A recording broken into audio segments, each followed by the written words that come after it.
Welcome to the Real Estate Secrets Podcast for healthcare professionals, hosted by Austin Hare and Nathan Palmer, who together have over 2 decades of real estate knowledge and investing. This show is about sharing lessons in commercial real estate that were learned from trial and error and working directly with CEOs of billion-dollar healthcare organizations. Our mission is to teach the insider strategies used by the big guys to everyday healthcare operators in order to get access to the best real estate at the best prices. All right, guys, we are now in kind of like season 3 of our podcast and our lessons here today. And so we are starting a little bit of a different subject, and we're going to do more of a deep dive into lease negotiation. So there's a lot of different components to the lease, and today's lesson is just going to be about what is the lease process. So we got Nate here, and we're going to kind of go over some of these terms and help give some clarity to what would otherwise be a little bit ambiguous. So we're going to be talking about site selection, LOI, due diligence, lease review, lease execution, stuff like that. So Nate, let's talk a little bit when it comes to the lease process. Let's talk about site selection and what you should be looking out for. Yeah, so I think what's really important as we think through the components involved with really securing a space. I mean, we're calling it the lease negotiation, but the process involved to really lock down a space, there's a handful of components, and there's a bunch of things that have to happen for the end result is you ultimately signing a lease or closing on a building. And so, I think this is such an important component because a lot of people we've seen, they kind of start and stop in different areas, and there are a lot of variables involved. So you almost never kind of perfectly sequence everything together. But the point is, I think it's really helpful to understand all the different things that have to happen in order to secure space, and ultimately kind of when in that timeline different things should be started. So coming out of kind of the market strategy, the demographic piece, once we've really honed in on specific areas that we want to focus in on, the next piece is site selection. And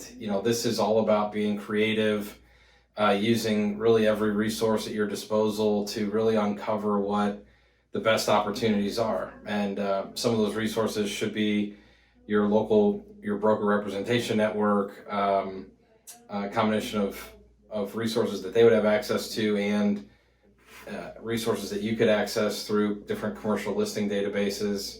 And then obviously, none of those replace kind of the physical driving the market, understanding in the trade areas that we've identified we want to be, what real estate is available in that stretch. Because online, you could see something online on the computer or looking at an aerial that said, oh my God, this looks great. And all of a sudden you show up there and there's a big row of trees in front of the building, and there's really nothing that anybody can do about it. It's a city ordinance, you can't move the trees. And even though the building happens to be where we want it to be, it's just kind of functionally obsolescent because of those trees there. So when it really comes down to site selection, and really from a strategy standpoint, for our clients, the people we work with, we kind of say, you want to have like 2 or 3 opportunities for every one you want to finish, right? So I think it's really important as you navigate this process to really, if we're going to set out on a mission to open 2 sites over the next 12 months, we really want to have 4 or 5 trade areas we're looking at, and hopefully an opportunity or 2 in each of those that's available. And I think it's really important too, is as you go through the process, especially when you physically tour a site, it's kind of hard to gauge a lot of this from an aerial or just doing remote research. But I think what's really important too, and what you're seeing a lot more of now is it's obvious. It's very easy to drive down a street and see, oh, there's a vacant bank, right? It's obvious it's vacant, the sign's taken down, it's visibly available, right? But the important things that you can also see while physically touring the market is maybe there's an old Pizza Hut building, right? The red roof, the old style Pizza Hut, where largely a lot of those have converted over the number of years, where they've relocated when they had the opportunity into smaller delivery carry-out only locations, right? So on paper, on the computer, from an aerial, it doesn't appear that a building's available, when in fact with a little bit of digging and research, there may be opportunities you don't see. Another good example of that, we're working on a couple of these right now that are just carve out in anchor store parking lots, right? So you've got a Walmart, or we're doing one from a Kmart in Louisiana right now where, there's nothing listed as available. We wouldn't have seen it except for when we drove by. We noticed, hey, the shopping center's got a massive parking lot that it doesn't need. And can we get them to carve out an acre or half an acre up front for us to do a building there? So I think the site selection component of this process is really important because you need to be really creative in thinking through that. And we'll talk about some more details about that, I think, in a later date. So we come through the process, we identify some sites we're interested in, and now we're going to submit what we call LOIs, or letters of intent. Yeah. And two different parts, really. I mean, it doesn't make sense to submit a lease to a building where you don't know where it's going to be. So just, common sense order. The very first step, you have to select the site. You have to know where you're going before you submit the LOI. So would be step 2, is just putting together a letter of intent, also known as an LOI. So let's talk through that a little bit. Well, I think we're going to talk about that in its own episode, but the simple overview of LOIs is they're basically 3 to 4 or 5 page versions of what will at some point be a 30 to 100 page lease. And the idea on the LOI is really to hammer out the business points, because if we can't get agreement on the business points, there's no point in wasting attorney dollars on the legal language. So, there's a lot of basic components involved in an LOI: the amount of space we're going to take, the amount of rent we're going to pay, what increases, what the term's going to look like, what type of incentives that we're going to negotiate from the landlord, any types of rep and warranties that we're going to require that they deliver the space in and warrant for some period, elements of guarantee, and all kinds of things. So we'll get into more detail on that at a later point, but so you have that component, and really again, in the previous example, if we're looking to open 2 locations in 12 months, hopefully we've got 4 or 5 sites that we're considering. And we would recommend putting LOIs on all of them, right? Because you really just don't know what landlord or what site is able to do, right? And so if you have 2 locations that, economics aside, maybe one's an A- and one's a B+, so you do have some preference from physical site characteristics, but not so much so that if the B+ site is able to offer really good incentives, better rates, better whatever, it may be a compelling argument of what we should look at. So put out an LOI, hopefully on more sites than you need. That way you've got some options and some control over ultimately what site that you have the opportunity to secure. Yeah, in a nutshell, the LOI is ultimately going to dictate the lease. It just doesn't have as much detail, because it just doesn't make sense to go through and create this super granular document like you were talking about, where you have to pay lawyers these fees to go hammer all the details out. It's pretty much saying hey, are we on the same page? I like this location. Can we come to a vague agreement in terms of terms and price to move forward, at least to the next steps? So pretty much LOI, and we'll talk more detail about that later. And then the next part would just be due diligence, right? So this is, you've selected your site. Now you've submitted the LOI and they've tentatively agreed to some of the terms. They've come to somewhat of an agreement. Maybe there's been a couple back and forths. And so explain to us the due diligence process. Yeah, so I think this is really integrated with the LOI process, and you have to kind of use your best judgment as far as at what point you start and stop some of this, because, part of the challenge that I alluded to initially is really sequencing the timing on all of this, right? Because if the average LOI takes 6 or 8 weeks to complete, and a component of that with some sites will also be physical site due diligence, which requires your architect or contractor to visit the site to verify the space is as the landlord says it is, to understand, hey, we may have 15 tons of HVAC sitting on the space, and that's what the landlord tells us, and that sounds great, but then our architect and contractor go tour the space, and we come to find out, well, hey, those units, as great as they are 13 years old, and therefore on a 15-year useful life expectancy, this is going to be a problem for us very early in the lease. So, and those are very financially... HVAC is a big one for sure. Yeah, it is. It's not one that landlords all like mechanicals. Yeah, mechanicals are big ones. HVAC is just a very easy example, but any of the mechanical components are very expensive to modify, and that's why they need to be determined really in the LOI process, because we need to, really determine how those costs are going to be shared, handled. Well, or yeah, to that point, the business that I bought, Jim, I was taking over his lease, and in that process, he told me that essentially the AC went out, and he was not doing well financially, struggling to make his rent payments every month, and then all of a sudden, there's this $5,000-$6,000 one-time fee required for the AC if you want to keep going, and he just told the landlord, like, hey, like, I can't do this, right? You're gonna have to work with me somehow. So what happened was the landlord ended up paying for that AC unit, but then he was able to structure that payment into hit the length of his lease. So he just paid a couple $100 extra for the remainder. He had like 4 years left on his lease or 3 years left on his lease or something like that. But it's one of those things, he might have been able to avoid that situation if he had addressed in the LOI or the lease, or at least had some sort of maximum out of pocket. So in leases that I negotiated for myself, we would have a clause that would just have, okay, if something goes wrong with a giant mechanical issue like an AC, the maximum that would come out of pocket is $500 or $1,000. So, but that's why due diligence is so important. Yeah, so a lot of strategies on how to deal with the issue, but the important thing is information, is knowledge, and you need the opportunity to deal with that before it's a problem, and you have a document in place that says this is how it's supposed to be handled. That's the goal there. And then too, also, HVAC is the obvious example, but electric capacity, water capacity, right? Because, so many of our clients, healthcare related, have exam rooms, have a lot of water and a lot of faucets. So it's not like, if you have a clinic with 10 exam rooms and, 3 bathrooms, it's not like at one given point in time, everybody's going to be running the water. But most cities will still require enough water service for that to be the case. So, and that's not common in retail space, right? And so, we did so many of these an obvious example is all the Blockbuster conversions, right? Most of those were 5,000 to 8,000 square feet with a 3/4 inch water line, right? And all of a sudden you go divide that into 2 or 3 tenants.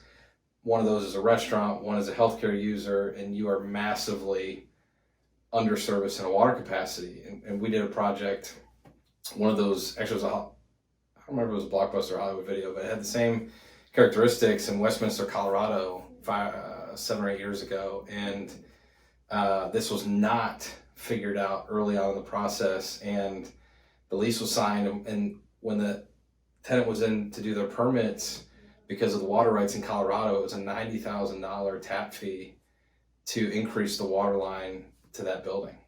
Wow. So a really big mistake that was made from not having enough diligence done prior to impact fees. I mean, they can absolutely cost an arm and a leg. Mm-hmm. Yeah, so those are extremes, but obviously good to have a handle on what those are, so by the time the LOI is done, there's a very clear cost component to what's involved. Yeah, and so then the next step, now you've got your LOI, you've done your due diligence, you want to move forward, will be the lease review. So let's talk about lease review a little bit. Yeah, so this can be quick and painless, and this can be painful and long. We've had leases get done in as fast as a week. Because the big X factor here is there are just so many variables out of your control, right? You've got a landlord, you've got his attorney, you've got ultimately the tenant and their attorney. Every one of those 4 parties have different opinions on, how much and how thorough the lease needs reviewed, right? And so, we've had clients just rip apart and destroy, rewrite leases. And I mean, we've had leases take 8 to 10 months to get done because they required, and their attorney required, a lot of changes, and the process going back and forth between the tenant and the landlord also was timely. Every time a document was submitted, it took 2 or 3 weeks for the other person to review and comment, and then 2 or 3 weeks later it was submitted back. So, even though it only went back and forth maybe 6 or 7 times, which isn't really that unreasonable, just because of the delay every time, it really expounded that term. So I think having a good handle on some of that, and really understanding too, what is the business risk associated with some of these legal paragraphs. I mean, we'll look at this at a later point and look at some of those specifically, but there's so many issues where, you can go so deep into some of these sections when really it's like a few $1,000 risk, right?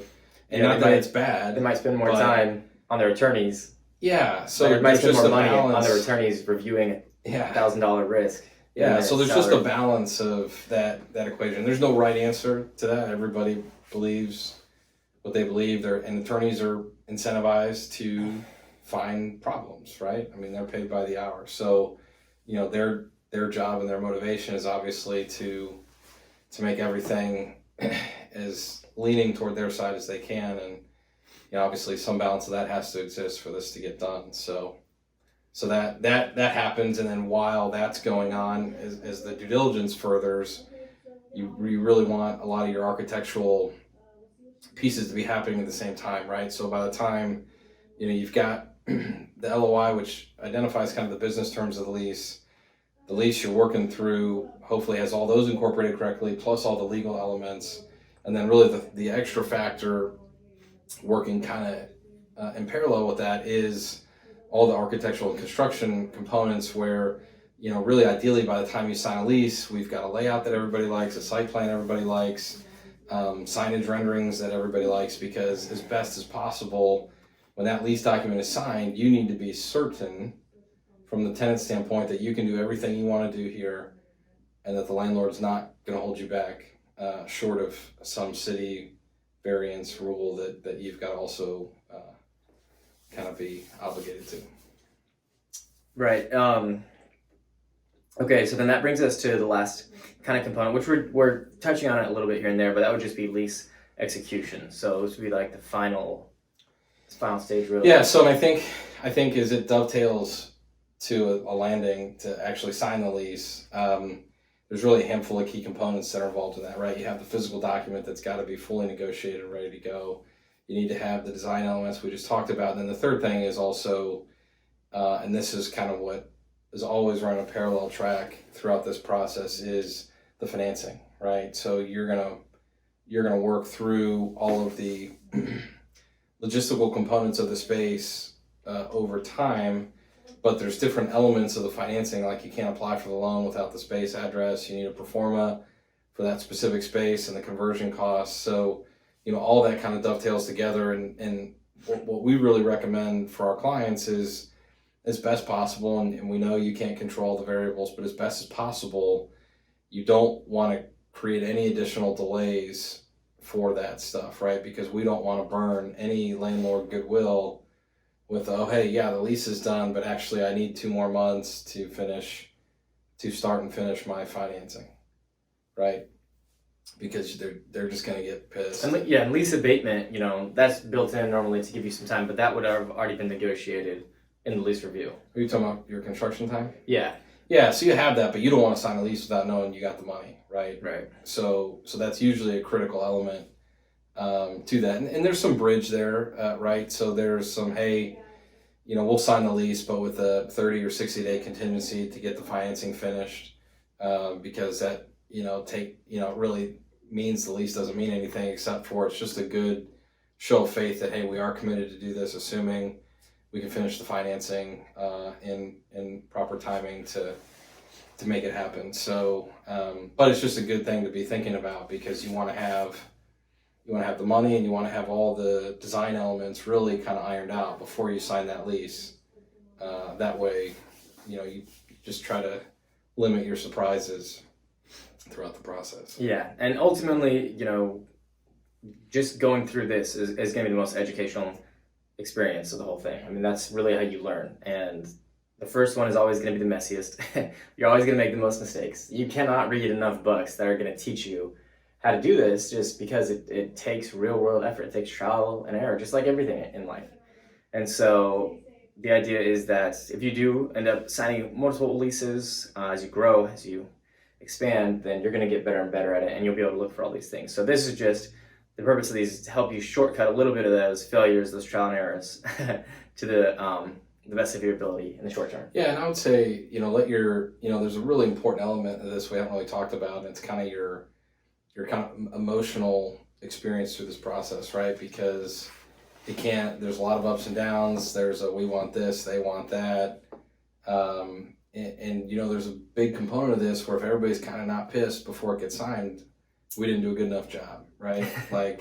And then everybody signs it and everybody's happy, right? So it's also really important to kind of manage your emotional state through this process as you go through negotiating back and forth and really understanding,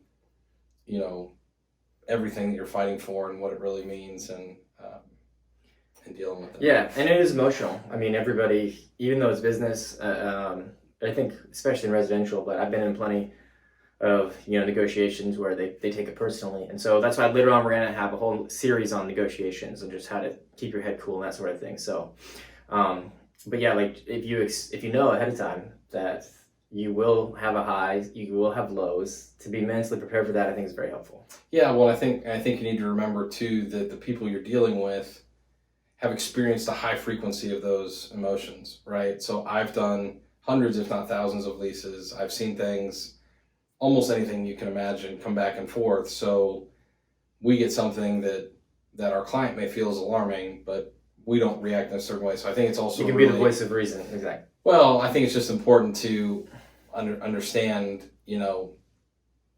you may be experiencing, as the tenant, as a doctor signing a lease or taking down a location, you may be experiencing more emotional effect through this because everybody else involved, your attorney, the landlord, all the brokers, they've been through this many times, right? And they've seen and understand, really what everyone's trying to accomplish. So really important to kind of keep that under control and use it and not necessarily to leash yourself, but really to use it to your advantage. And I think that's what, when we get into that negotiation kind of strategy and tactics, that's really the goal. Yeah.